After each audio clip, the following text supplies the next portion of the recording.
시청자 여러분 안녕하십니까. 이영풍 TV입니다.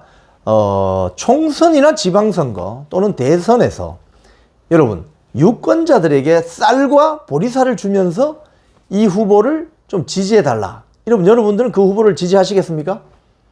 아마도 이건 뭐 60년대 거의 50년대나 60년대에 일어날 만한 법한 그런 어떤 총극이 아닐 수가 없는데요.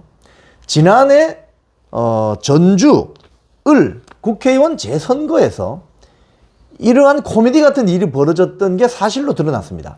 오늘 전주지방법원에서요,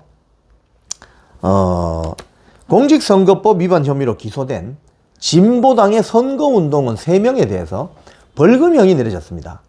자, 여기 진보당 국회의원은 누구냐면 강성희 의원입니다. 당시 이 재선거에서 여기가 원래 그 이상직 의원이가 거기가 있던 자리인 것 같은데요. 이 자리에 민주당이 공천을 하지 않았죠. 그래서 진보당이 물고 들어간 거죠. 자, 그래서 강성희 의원이 최종 당선이 되었습니다. 그래서 지난번 대통령이 그 공식적인 행사에서 지나갈 때 막 이렇게 대통령에게 아주 따지듯이 묻다가 경호원들에게 끌려 나갔던 의원이 강성희입니다. 자, 이 강성희 의원이 그 당시 뭐 들렸던 어떤 이런 소문에 따르면 진보 당원들이 뭐 전국에서 와서 엄청 선거운동을 열심히 한다. 이런 어떤 이야기들이 많이 돌았거든요. 근데 그 실태가 적나라하게 드러났습니다. 오늘 그 전주지법 형사 11부 판결을 보면은 진보당 지역위원회 사무국장 A씨 벌금 150만 원. 그리고 진보당 지역위원회 당원 또 선거자원봉사자인 B씨 벌금 300만 원. 또 같은 혐의로 기소된 진보당 전남도당 당원 C씨 벌금 200만 원. 이렇게 다 받았습니다. 자, 그런데 이 내용을 보면은 어떻게 보면 아직 이런 21세기에 이런 선거운동이 통용이 될 수 있나, 이런 의문을 가질 만큼 너무 황당한 어떤 팩트들이 있습니다. 자, 이들은 유권자들에게 고무신을 주는 것이 아니라 쌀과 보리를 줬습니다. 쌀과 보리. 전주에는 쌀과 보리를 주면서 선거운동을 하는군요. 진보당이. 이번 선거 때 한 표 주세요.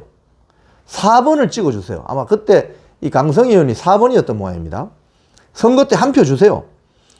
4번을 찍어주세요 하면서 5kg의 보리와 쌀을 제공했다는 거예요. 또 C씨라는 이 자원봉사자는 전남도당 당원들에게, 쉽게 하면 전주는 전라북도잖아요. 전남도당에서 아마 또 선거운동원이 대거 파견된 것 같습니다. 그 전남도당 당원들에게 선거운동 기간에 그분들이 머무를 수 있는 전주시에 있는 뭐 이런 모텔이나 뭐 이런 숙소를 임차해서 무상으로 제공한 혐의로 재판에 넘겨졌다는 거예요. 자, 당시 이 C씨는 자원봉사자들에게 이 텔레그램을 통해서 그 숙박업소의 주소 링크, 또 방 호수, 비밀번호 등 이런 것들을 텔레그램 문자 메시지로 전송했다는 거예요. 그래서 숙소를 공짜로 쓸 수 있도록 제공했다는 혐의를 받았어요. 자, 재판부는 이렇게 이야기합니다.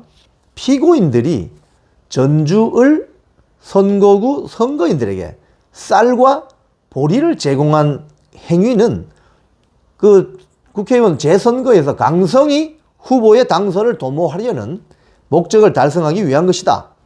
당시 선거인들의 관점에서 보더라도 이 같은 목적의 의사를 쉽게 추단할 수 있을 정도에 이르렀다. 이렇게 지적을 했어요. 자, 그리고 특히 이 진보당이 아까 제가 말씀드렸죠.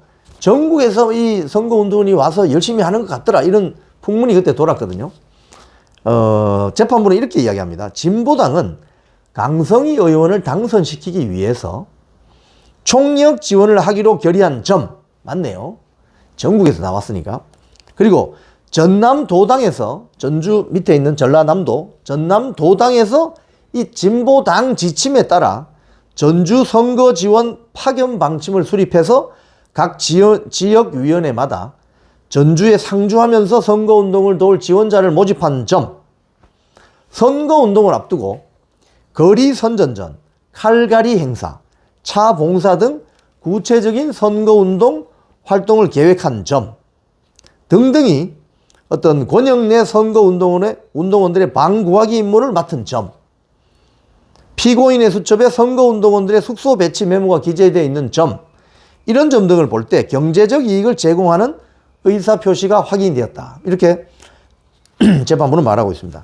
자, 여기서 강성희 후보는 어떤 사람이냐? 강성희 의원은 어떤 사람이냐? 경기동부연합의 찐 멤버입니다. 찐 멤버.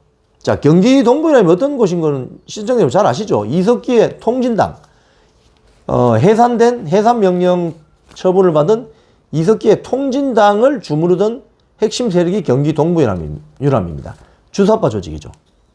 자, 이 강성희 의원이 이제 그때 재선거에 당선되면서 국회에 들어가면서 강성희 의원실에 들어가는 보좌관, 비서 9명까지 갈 수 있잖아요. 줄줄이 그 통진당 계열에 있던 주요 인물들이 보좌진으로 들어가서 그때 어떤 그 언론에서 큰 비판이 일었습니다. 왜냐하면 자신들은, 이 진보당 자신들은 자기들이 내란 선동 혐의로 강제 해산된 통진당 후신이 아니라고 주장하지만 이 사실상 여기서 키 플레이어로 뛰고 있는 멤버들을 보면 보좌진 같은 경우 좀 통진당 계열이라는 거예요. 이 언론 보도를 보면은 뭐 A씨, B씨 이렇게 이제 불특정되어 있는데 A씨는 19대 국회에서 통진당 김재현 전 의원의 수석 보좌관으로 임명. 용인 지역에서 주로 활동. 이 경기동부연합이 주로 성남, 용인 이쪽에서 활동을 많이 하잖아요. 박근혜 전 대통령 탄핵 국면에서는 박근혜 퇴진 용인 운동본부 공동대표. 뭐 이런 사람. B씨는 이정희, 이석기 전 의원의 보좌관을 지낸 인물. 민중당에서 정책실장. 뭐 이런 식으로 과거 통진당 세력이 국회에 재진입했다는 말이 나오고 있는 거죠. 그런데 이런 소위 말해서 당 명칭은 진보당인데 선거운동을 하는 행태를 보면 퇴보당이죠. 완전히 5, 60년대 하던 고무신 선거, 쌍팔년도 했던 고무신 선거, 차떼기 선거 같은 이런 식으로 쌀과 보리를 제공하는 매표 행위, 이거 통용됩니까? 시청자 여러분 어떻게 보세요? 이 과연 진보당이 진보적입니까? 아니면 퇴행적이고 시대착오적이고 퇴보적입니까? 어떻게 쌀과 보리를 유권자들에게 제공하면서 강성희를 찍어주세요, 4번 후보입니다 라고 선거운동을 할 수 있습니까? 21세기 대명천지에 이런 일이 벌어졌다는 것 자체가 상당히 쇼킹할 수밖에 없는 대목입니다. 지금까지 이영풍TV였습니다.